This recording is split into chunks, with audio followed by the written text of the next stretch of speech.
Bismillahirrahmanirrahim. Assalamualaikum warahmatullahi wabarakatuh.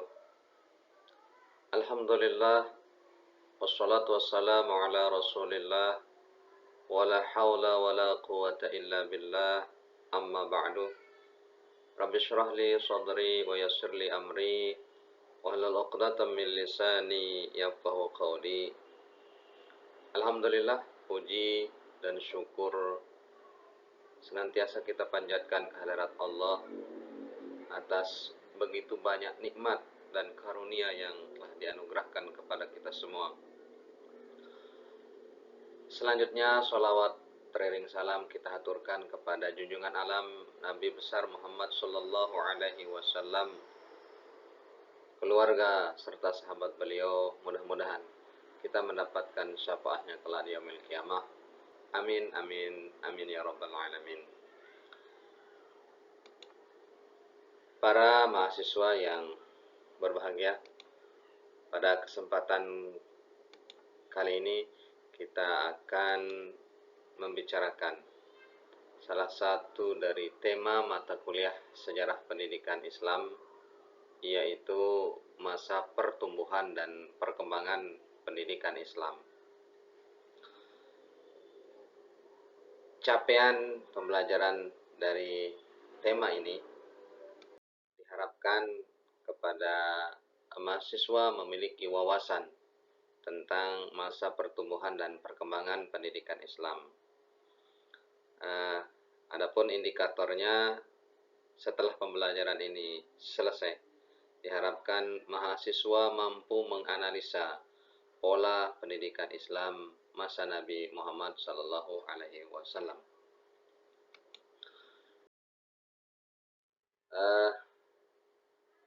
Kita mulai pokok pembahasan kita berbicara tentang pertumbuhan dan perkembangan pendidikan Islam, maka diawali dari masa pendidikan Islam masa Nabi Muhammad sallallahu alaihi wasallam. Kemudian dilanjutkan oleh para sahabat yang kita kenal dengan Khulafaur Rasyidin. Kemudian dilanjutkan oleh dinasti Umayyah dan dinasti Abbasiyah. Pada kesempatan ini kita akan membahas pola pendidikan Islam masa Nabi Muhammad sallallahu alaihi wasallam. Berbicara mengenai pola pendidikan Islam pada masa Nabi Muhammad sallallahu alaihi wasallam, maka kita tidak bisa lepas dari berbicara tentang perjuangan bagaimana Nabi Muhammad sallallahu alaihi wasallam mulai mendakwahkan dan mensyiarkan Islam ini. Oleh karenanya beliau dikenal sebagai pendidik utama dan pertama dalam pendidikan Islam. Selanjutnya, untuk lebih memudahkan pembahasan kita, maka pola pendidikan Islam masa Nabi Muhammad sallallahu alaihi wasallam ini kita bagi menjadi dua periode, yaitu periode ketika Nabi Muhammad sallallahu alaihi wasallam berada di Mekah selama 13 tahun, kemudian periode Madinah selama kurang lebih 10 tahun. Periode Makkah diawali semenjak diangkatnya atau diterimanya wahyu pertama kali oleh baginda Rasul sallallahu alaihi wasallam di Gua Hira, yaitu surah Al-Alaq ayat 1 sampai 5. Di situ merupakan awal pertama mulai pendidikan Islam. Karena memang di Makkah ini tantangan dan hinaan banyak sekali diterima oleh baginda Rasul, maka pola pendidikan Islam yang dilakukan masih sebatas karib kerabat keluarga terdekat. Baru istilah strategi yang digunakan secara sembunyi-sembunyi. Karena memang di Makkah ini tidak bisa berkembang, maka diperintahkan untuk hijrah ke Madinah. Maka disinilah mulai pendidikan Islam itu berkembang.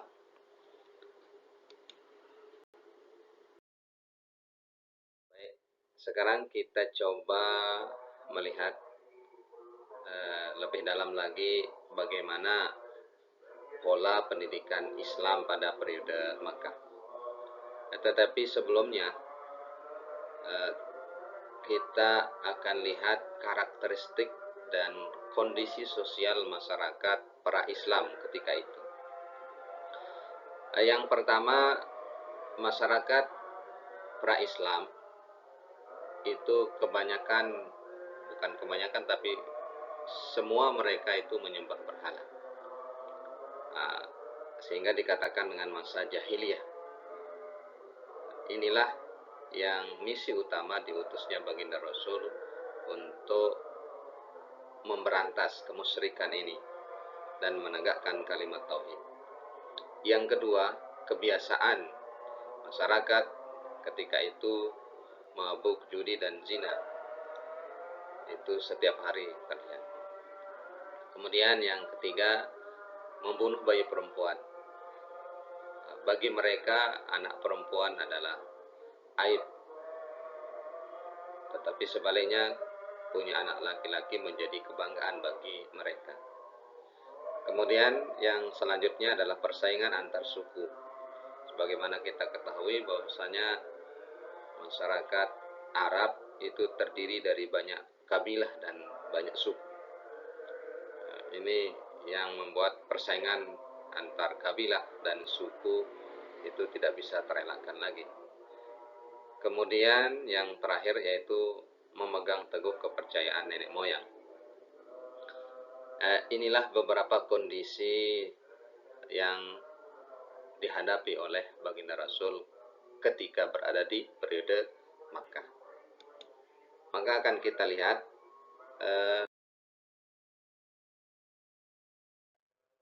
bagaimana pola pendidikan yang diterapkan dengan kondisi masyarakat yang dihadapi. Yang pertama, materi pendidikan Islam lebih bersifat dasar, fokus pada pembentukan pondasi iman, moralitas, dan akhlak. Karena memang kondisi yang dihadapi waktu itu sebagaimana yang sudah kita sampaikan di awal, itu masyarakat jahiliyah. Maka yang pertama kali dilakukan oleh baginda Rasul adalah bagaimana masyarakat itu menuju masyarakat yang bertauhid. Maka salah satu sabda Rasul, innama bu'istu liutammima makarimal akhlak, bahwasanya aku diutus ke muka bumi ini untuk menyempurnakan akhlak. Selanjutnya metode yang digunakan cenderung lembut, penuh kesabaran dan fokus pada membangun hubungan emosional dengan para pengikutnya. Inilah beberapa strategi dan trik yang dilakukan kaitannya dengan pengembangan pendidikan Islam pada periode Makkah.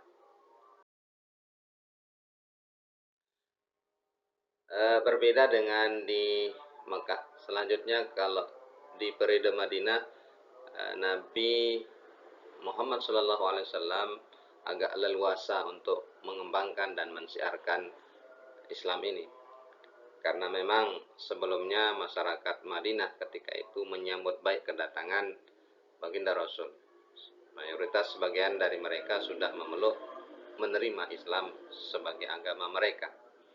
Maka hal pertama yang dilakukan oleh baginda Rasul adalah menyatukan kaum Ansor dan Muhajirin. Kemudian membentuk negara Islam pertama. Maka di Madinah ini di samping sebagai pendidik juga Nabi Muhammad sebagai pemimpin. Maka kita kenal nanti adanya Piagam Madinah dan seterusnya. Kemudian pendidikan Islam mencakup aspek-aspek kehidupan yang lebih luas, termasuk hukum, politik, ekonomi, dan sosial. Maka disinilah mulai tumbuh dan berkembangnya Islam secara maksimal. Baik, untuk kita bisa memahami dan menganalisa perbedaan pola pendidikan di Makkah dan Madinah, maka mari kita analisa mulai dari materi yang diajarkan baik di periode Makkah maupun periode Madinah. Untuk materi pendidikan Islam di periode Makkah ini yang pertama adalah tauhid atau keesaan Allah. Maka ini wajar di pertama kali diajarkan karena memang kondisi masyarakat jahiliyah ketika itu musyrik. Maka mentauhidkan, mengesahkan Allah ini menjadi materi utama dalam pembinaan pendidikan Islam. Kemudian yang kedua, kehidupan akhirat. Mereka diperkenalkan bahwasanya kehidupan di dunia ini hanyalah sifatnya sementara.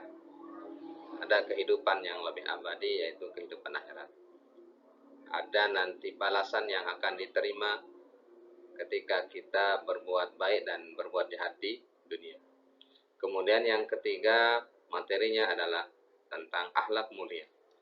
Karena memang Islam datang sebagai rahmatan lil alamin. Yang keempat, penolakan terhadap kekerasan. Mungkin ini kaitannya dengan adanya pertumpahan darah antara suku dan sebagainya, kemudian bayi perempuan dikubur hidup-hidup. Nah, inilah untuk materi untuk bisa menolak kekerasan. Kemudian kalau kita lihat materi pendidikan Islam periode Madinah, maka di Madinah sudah lebih luas lagi cakupan. Pertama tentu pembentukan masyarakat Islam. Ya, ini yang dilakukan oleh Rasul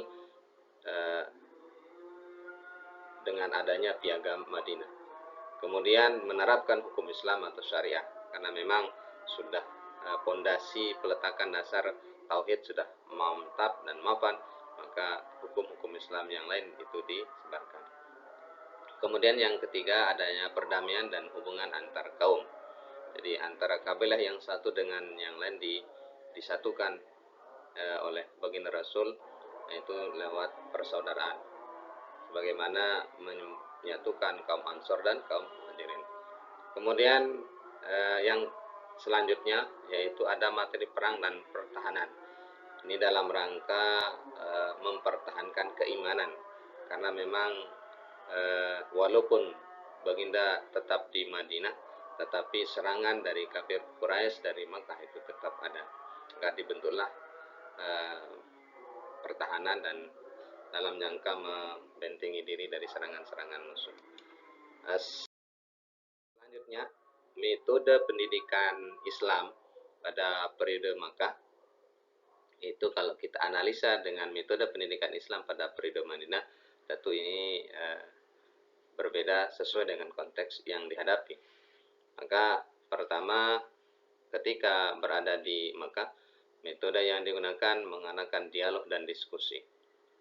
Kemudian kesabaran dan keteladanan.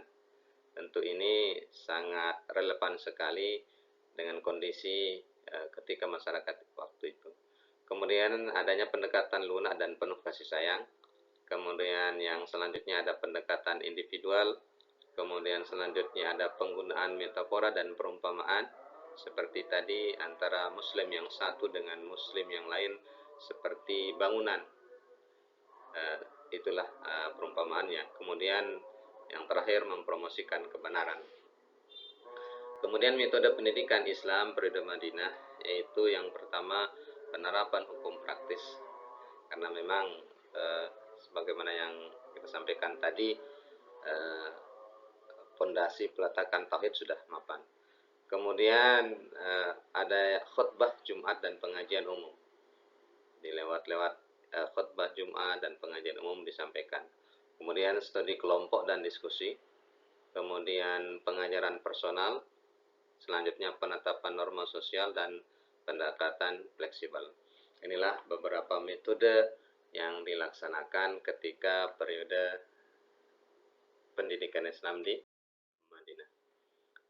Terakhir dari apa yang kita sampaikan tadi sebagai tindak lanjut dari pola pendidikan Islam pada masa Nabi Muhammad SAW, maka diharapkan mahasiswa bisa menghubungkan sejarah pendidikan Islam dengan isu-isu pendidikan kontemporer dalam masyarakat muslim, seperti tantangan dalam mengintegrasikan ajaran Islam dengan pendidikan modern. Maka itu harapan kita setelah materi ini diselesaikan.